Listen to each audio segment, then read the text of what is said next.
BJP MP Telangana మీద మాట్లాడినటువంటి మాటలు ఇవాళ యావత్ తెలంగాణ ప్రజల ఆత్మగౌరవాన్ని దెబ్బతీసే విధంగా ఉంది. ఇవాళ బీజేపీ ఎంపీ మాట్లాడిన మాటలపై కిషన్ రెడ్డి గారు ఇంకా వెనకేసుకొచ్చే ప్రయత్నం చేస్తున్నారు. తేజస్వి సూర్య మాట్లాడిన మాటలు చూస్తూ ఉంటే తెలంగాణ గుండెలు రగిలిపోతా ఉన్నాయి. బేషరతుగా క్షమాపణ చెప్పాల్సింది పోయి కిషన్ రెడ్డి గారు ఇంకా వెనకేసుకొచ్చే ప్రయత్నం చేస్తూ ఉన్నారు. తెలంగాణ రాష్ట్ర ఏర్పాటును ఇండియా పాకిస్తాన్తో పోల్చడం, దేశ విభజనతో పోల్చడం అంటే 4 కోట్ల ప్రజల ఆత్మగౌరవాన్ని దెబ్బతీయడం. తెలంగాణ ఉద్యమం అనేది కేసీఆర్ గారి నాయకత్వంలో సకల జనులు 4 కోట్ల ప్రజలను ఒక్కటై పోరాడి ప్రజాస్వామ్య ప్రక్రియలో తెలంగాణ సాధించుకున్నాం. డాక్టర్ బాబాసాహెబ్ అంబేద్కర్ గారు రాసినటువంటి రాజ్యాంగంలోని ఆర్టికల్ 3 ప్రకారంగా తెలంగాణ రాష్ట్రం ఏర్పడ్డది. కానీ తేజస్వి సూర్య గారు ఇదేదో పాకిస్తాన్ భారతదేశ విభజన జరిగిందనే విధంగా దాన్ని మాట్లాడడం అంటే అమరుల త్యాగాలను, తెలంగాణ ప్రజల పోరాటాన్ని చిన్నచూపు చూడటం. ఇది ఇండియా పాకిస్తాన్ విభజనలాగా జరగలేదు. రాజ్యాంగంలోని ఆర్టికల్ 3 ద్వారా ప్రజాస్వామ్య పద్ధతుల్లో లోక్సభలో, రాజ్యసభలో బిల్లు పాస్ అయి రాష్ట్రపతి సంతకంతో గెజిట్ నోటిఫికేషన్ ద్వారా ఈరోజు తెలంగాణ రాష్ట్రం ఏర్పడ్డది. అంటే కనీస అవగాహన లేకుండా తెలంగాణ మీద విషం జిమ్మేటువంటి ప్రయత్నం, తెలంగాణ ఉద్యమం మీద, తెలంగాణ ప్రజల మీద, తెలంగాణ రాష్ట్రం మీద ఒక విషం జిమ్మేటువంటి ప్రయత్నం చేస్తా ఉన్నారు. ఒక ఎంపీ తప్పు మాట్లాడితే వెంటనే ఆ పార్టీ నాయకత్వం కానీ, రాష్ట్ర నాయకత్వం కానీ నువ్వు తప్పు మాట్లాడినావని బేషరతుగా క్షమాపణ చెప్పించాలి. కానీ అది చేయకుండా ఇంకా వెనుకేసుకొచ్చేటువంటి ప్రయత్నం చేస్తా ఉన్నారు. ఒకటి మాత్రం స్పష్టంగా కనబడ్డది, నిజంగా బీఆర్ఎస్ ఎంపీలు లోక్సభలో లేని లోటు మాత్రం నిన్న కనబడ్డది. బీఆర్ఎస్ ఎంపీలే ఉండి ఉంటే అప్పుడే ఆన్ ద స్పాట్ తేజస్వి సూర్యకు ధీటైనటువంటి సమాధానం మరి తెలంగాణ బిడ్డల తరఫున బీఆర్ఎస్ చెప్పుండేది. ఇవాళ 8 మంది కాంగ్రెస్ ఎంపీలు ఉన్నా, 8 మంది బీజేపీలు ఎంపీలు ఉన్నా తెలంగాణ రాష్ట్రానికి ప్రజలకు అవమానం జరుగుతుంటే పెదవులు మూసుకొని కూర్చున్నారు. మనం చూసిన మొన్ననే రాజ్యసభలో బీఆర్ఎస్ ఎంపీలు ఉన్నారు 3. కాళేశ్వరం ప్రాజెక్టు మీద కేంద్ర మంత్రి, జలవనరుల మంత్రి అడ్డగోలుగా మాట్లాడిండు. అవాకులు చెవాకులు పేలితే మన ఎంపీ సురేష్ రెడ్డి గారు, మన బీఆర్ఎస్ ఎంపీ వడ్డిరాజు రవిచంద్ర గారు ధీటైనటువంటి సమాధానం చెప్పింది. కేంద్ర మంత్రి నోరు మూపించేటువంటి విధంగా కాళేశ్వరం ప్రాజెక్టు తెలంగాణకు వరప్రదాయని, నువ్వు పిచ్చి పిచ్చి మాటలు అవగాహన లేకుండా మాట్లాడుతున్నావని అదే సభలో ఉన్న బీఆర్ఎస్ ఎంపీలు స్పీకర్ గారిని కలిసి ఒప్పించి టైం తీసుకొని రికార్డు సరిచేసిండ్రు. కేంద్ర మంత్రికి ధీటైన సమాధానం చెప్పిండ్రు.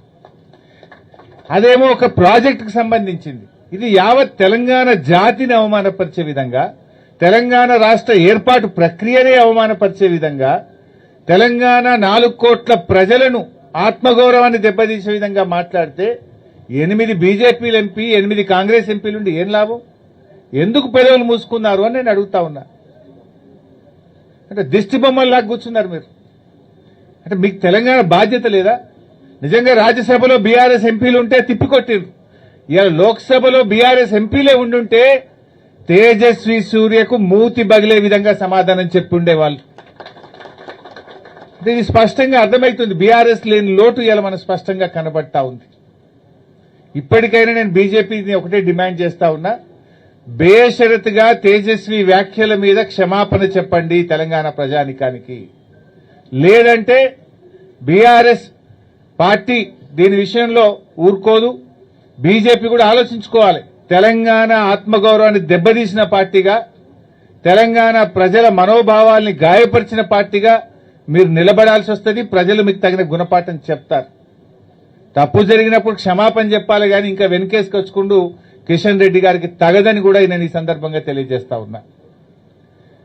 రేవంత్ రెడ్డి గారిది కూడా చూసినాం. ఇవాళ బడే బై చోటే బైల బంధం ఇవాళ మళ్ళొకసారి బయటపడ్డది ఢిల్లీలో. రేవంత్ రెడ్డి గారు మొన్న రాష్ట్ర విభజన పార్లమెంట్లో బిల్లు పాస్ విషయంలో, లోక్సభ సీట్ల పెంపు విషయంలో హైబ్రిడ్ విధానం అని చెప్పి ఒక విధానం తెచ్చిండు. హైబ్రిడ్ సంగతి ఏందో ఇలా అర్థమైపోయింది. Cross breed. జనరల్ గా హైబ్రిడ్ మక్క అంటే ఏందన్నట్టు క్రాస్ బ్రీడే కదా. క్రాస్ బ్రీడ్ చేస్తే హైబ్రిడ్ మక్క వస్తుంది, విత్తనం ఏదైనా. ఈ హైబ్రిడ్ సంగతి అంటే క్రాస్ బ్రీడ్ అని అర్థమవుతుంది. రేవంత్ రెడ్డి నిన్ననేమో పార్లమెంట్లో బీజేపీ కాంగ్రెస్లు కొట్లాడుకున్నట్టు చూసినాం మనం. మహిళా బిల్లు విషయంలో ఇద్దరు కలిసి మహిళలకు తీరని ద్రోహం చేసిండ్రు. ఇలా బీజేపీ నిజంగా మహిళలకు రిజర్వేషన్ ఇవ్వడమే బీజేపీ లక్ష్యం అయి ఉంటే మీరు రీఆర్గనైజేషన్ ఎందుకు మహిళా బిల్లుతోని ముడిపెట్టిండ్రు? అవసరం లేదు కదా. మహిళా రిజర్వేషన్ నిజాయితీగా మీరు చేయాలనుకుంటే కాన్స్టిట్యూషనల్ అమెండ్మెంట్, రాజ్యాంగ సవరణతో ఉన్నటువంటి మీ డీలిమిటేషన్ ప్రక్రియను ఎందుకు దానికి లింక్ చేసినారు? మీకు తెలుసు, మీకు 2/3 మెజార్టీ లేదని బీజేపీకి తెలుసు.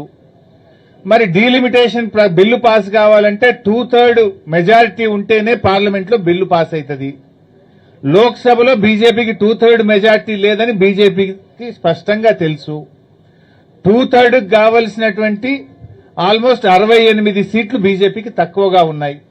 మరి తెలిసి బీజేపీ ఎందుకు పెట్టింది అంటే రాజకీయంగా పెట్టింది. బీజేపీకి చిత్తశుద్ది లేదు. మహిళా రిజర్వేషన్ తెచ్చే విషయంలో బీజేపీకి చిత్తశుద్ది ఉండుంటే డీలిమిటేషన్ ప్రక్రియకు మహిళా బిల్లుకు ముడిపెట్టకూడదు. మీరు ముడిపెట్టినారంటేనే మీకు నిజంగా బిల్లు పాస్ అవ్వడం, మహిళలకు రిజర్వేషన్ రావడం విషయంలో బీజేపీకి చిత్తశుద్ది లేదు అనేటువంటి విషయం అర్థమవుతా ఉంది. మీకు 2/3 లేదని తెలుసు కదా. ఇలా కాంగ్రెస్ పార్టీ కూడా దాగుడు మూతలాడుతూ ఇవాళ మహిళల విషయంలో రెండు పార్టీలు దొందే కాంగ్రెస్ బీజేపీలు ఇద్దరు కలిసి ఈ దేశ మహిళలకు ఇవాళ తీరని అన్యాయం చేసిండ్రు. మహిళా బిల్లు విషయంలో రెండు రాజకీయ పార్టీలు కలిసి నాటకాలు ఆడుతా ఉన్నాయి. ఈరోజు ఇవాళ రేవంత్ రెడ్డి గారు కేంద్ర మంత్రి శ్రీనివాస్ వర్మ ఇంటికి టిఫిన్కి పోయింది, బ్రేక్ఫాస్ట్. ఒకవైపు ఏం జరుగుతుంది? బీజేపీ ఏమో మహిళా బిల్లుకు కాంగ్రెస్ మద్దతు ఇయ్యలేదు, కాంగ్రెస్ నాయకుల ఇండ్లు ముట్టడించండి అని బీజేపీ పిలుపునిస్తుంది. రేవంత్ రెడ్డి ఏమో ఆ కేంద్ర మంత్రి ఇంటికి టిఫిన్కి పోతాడు పొద్దుగాల. అంటే ఏం నాటకాలు ఆడుతున్నారు మీరు? ఇదే కేంద్ర ప్రభుత్వం కాంగ్రెస్ ఎంపీలో ఇల్లు ముట్టడి అంటది, అదే కేంద్ర మంత్రి ఇంటికి రేవంత్ రెడ్డి భోజనానికి పోతాడు. అంటే నీ హైబ్రిడ్ సిద్ధాంతం ఇదేనా? ఇక నీ క్రాస్ బ్రీడ్ సిద్ధాంతం ఇదేనా? నాకైతే ఆ రాహుల్ గాంధీకి సోనియా గాంధీ గారికి అర్థమవుతుందో లేదో నాకు అర్థమైతలేదు. ఈ క్రాస్ బ్రీడ్ సిద్ధాంతంతో ఈ రేవంత్ రెడ్డి చేసే ఈ హైబ్రిడ్ పనులతో కాంగ్రెస్ పార్టీ బతికి బట్టగట్టదా? కాంగ్రెస్ సిద్ధాంతం నిలుస్తుందా? అసలు ఆయన చెప్తున్నది ఏంది? ఇవాళ పొద్దున ఏడిపోయినావు నువ్వు. ఇవాళ దేశమంతా కాంగ్రెస్ నాయకుల ఇల్లు బీజేపీలు ముట్టడిస్తుండ్రు, నువ్వేమో కేంద్ర మంత్రి ఇంటికి టిఫిన్కి పోతున్నావు. అంటే నీ విధానం ఏంది? నీ పద్ధతి ఏంది? అసలు మీ పోరాటంలో ఉండే డ్రామాలు ఏందో ప్రజలకు అర్థమైతలేవా? నిజంగా కాంగ్రెస్ బీజేపీల పోరాటం నిజమైతే నువ్వు ఎట్లా పోతావు పొద్దుగాల? అంటే మీరంతా కూడబలుకొని ఈ దేశ మహిళల్ని మోసం చేసిండ్రు. ఈ దేశానికి ఇవాళ మహిళా రిజర్వేషన్ విషయంలో మీకు చిత్తశుద్ది లేదు. ఆనాడు కేసీఆర్ గారి నాయకత్వంలో తెలంగాణ మొదటి శాసనసభలోనే మహిళలకు చట్టసభల్లో రిజర్వేషన్ కల్పించాలని ఆ రోజు బీఆర్ఎస్ పార్టీ ఏకగ్రీవ తీర్మానం చేసి కేంద్ర ప్రభుత్వానికి పంపింది. బీజేపీ మీద నెపం పెట్టి కాంగ్రెస్ తప్పించుకునే ప్రయత్నం చేసింది, కాంగ్రెస్ మీద నెపం పెట్టి ఇలా బీజేపీ తప్పించుకునే ప్రయత్నం చేస్తుంది. రెండు పార్టీలు కలిసి ఈ దేశం మహిళలకు ఇలా తీరని అన్యాయం చేస్తా ఉన్నారు.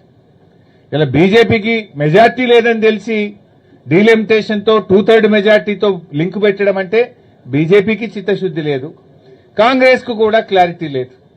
రెండు పార్టీలు కలిసి ఇవాళ మహిళల్ని మోసం చేస్తా ఉన్నారు. ముఖ్యంగా రేవంత్ రెడ్డి ఇవాళ అన్ని కూడా అర్థమైతా ఉన్నాయి. ఎందుకంటే ఇవాళ ఇంకోటి ఆలోచించండి, తేజస్వి సూర్య వ్యాఖ్యల మీద ఇప్పటి వరకు రేవంత్ రెడ్డి ఖండించలే. ఎందుకు? బడే బైక్ కోపం వస్తుందనా? నువ్వు తెలంగాణ ముఖ్యమంత్రివి, తెలంగాణ ఏర్పాటునే ప్రశ్నించే విధంగా పార్లమెంట్లో మాట్లాడి, బయట ఎక్కడో మాట్లాడితే సంబంధం లేదు, అది పార్లమెంట్ రికార్డులో పోయింది. మరి దాన్ని ఈ రోజు కూడా రేవంత్ రెడ్డి ఖండించాడు తేజస్వి సూర్య వ్యాఖ్యలను. అంటే నీ రిలేషన్ ఏంటి? పొద్దుగాలేసి కేంద్ర మంత్రి ఇంటికి బీజేపీ ప్రభుత్వం ఇంటికి పోతావు నువ్వు. ఇవాళ ప్రజలు అన్ని కూడా గమనిస్తా ఉన్నారు. బట్ ఏది ఏమైనా తప్పకుండా మళ్ళీ రాష్ట్రంలో ఒకటి మాత్రం క్లారిటీ వచ్చింది, రేవంత్ రెడ్డి పోవాలి, కేసీఆర్ రావాలి. ఇదే ఈ రాష్ట్రంలో ఏ నోట విన్నా వినబడుతున్న నినాదం. అది ఖాయమైపోయింది. డేట్ ఎప్పుడు, టైం ఎప్పుడు, ఎన్నిక ఎప్పుడు అనేది మాత్రమే తేలాల్సింది తప్ప రేవంత్ రెడ్డి పోవాలి, కేసీఆర్ రావాలి అనేది ఇవాళ రాష్ట్రంలో 4 కోట్ల ప్రజల నోట మాట కూడా ఇదే ఉంది. ఈ మాట నిజమైతుంది. దానికి సంకేతమే ఈరోజు జీవన్ రెడ్డి గారి చేరిక. అందరికీ ధన్యవాదాలు.